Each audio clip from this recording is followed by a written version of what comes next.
ગાંધીનગર મહાનગરપાલિકાના નવીન મેયર તરીકે મીરાબેન પટેલ, સ્ટેન્ડિંગ કમિટીના ચેરમેન તરીકે ગૌરાંગભાઈ વ્યાસ તથા ડેપ્યુટી મેયર તરીકે નટવરજી ઠાકોરની નિમણૂક કરવામાં આવી.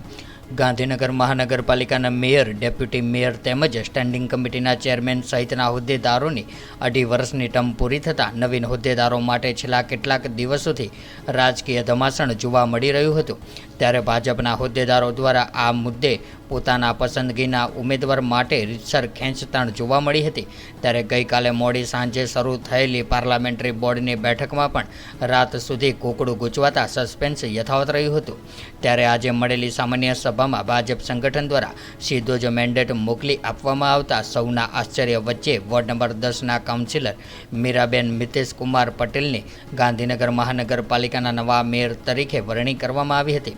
જ્યારે ડેપ્યુટી મેયર તરીકે વોર્ડ નંબર 1માંથી ચૂંટાયેલા નટવરજી મથુરજી ઠાકોર તેમજ સ્ટેન્ડિંગ કમિટીના ચેરમેન તરીકે વોર્ડ નંબર 6ના કોર્પોરેટર ગૌરાંગભાઈ વ્યાસની નિમણૂક કરવામાં આવી હતી. જોકે સામાન્ય સભામાં નવીન હોદ્દેદારોના નામની જાહેરાત બાદ ઉપસ્થિત કાઉન્સિલરો, હોદ્દેદારો તેમજ શુભેચ્છકો દ્વારા નવીન હોદ્દેદારોને શુભકામનાઓ આપવામાં આવી હતી.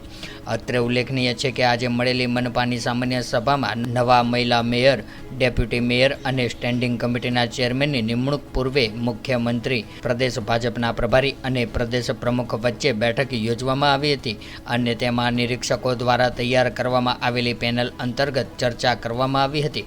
જોકે આજે જાહેર થયેલા નામોની કોઈએ પણ કલ્પના કરી ન હતી અને નવા હોદ્દેદારોના નામની સૌ કોઈને ચોંકાવ્યા હતા. ત્યારે ગાંધીનગરને નવા મહિલા મેયર એપ્રિલ મહિનામાં જ મળી જવાના હતા, પરંતુ લોકસભાની ચૂંટણી અને ત્યારબાદ નવી સરકારની શપથવિધિના કારણે નવા મેયર મળવામાં 2 મહિના જેટલો લાંબો સમય વીતી ગયો હતો. ત્યારે ગત 10 જૂનના રોજ સામાન્ય સભામાં નવા મહિલા મેયર નક્કી થવાના હતા, પરંતુ કેન્દ્રીય ગૃહ અને ગાંધીનગરના સાંસદ અમિત શાહ દિલ્હી ખાતે શપથ ગ્રહણ કાર્યક્રમમાં વ્યસ્ત હોવાથી નવા હોદ્દેદારોના નામ ઉપર આખરી મહોર મારી શકાઈ ન હતી, જેને કારણે સામાન્ય સભા મુલતવી રાખવામાં આવી હતી.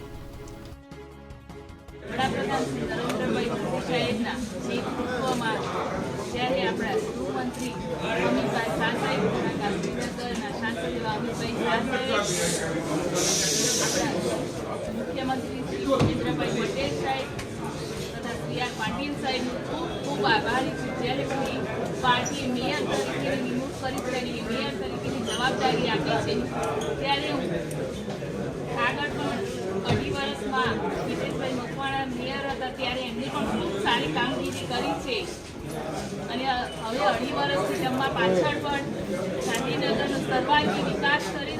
2.5 વર્ષમાં પહેલાં ગામડા બળ્યા હતા, અત્યારે જે નવો વિસ્તાર બળ્યો છે તેને પણ શહેરના પ્રાયોરિટી આપી એના પણ અધૂરા કામ પૂરા કરીશું અને ગાંધીનગરનો સર્વાંગી વિકાસ કરીશું. એ માટે હંમેશા સતત પ્રયત્નશીલ રહીશ એ હું બાંયધરી આપું છું.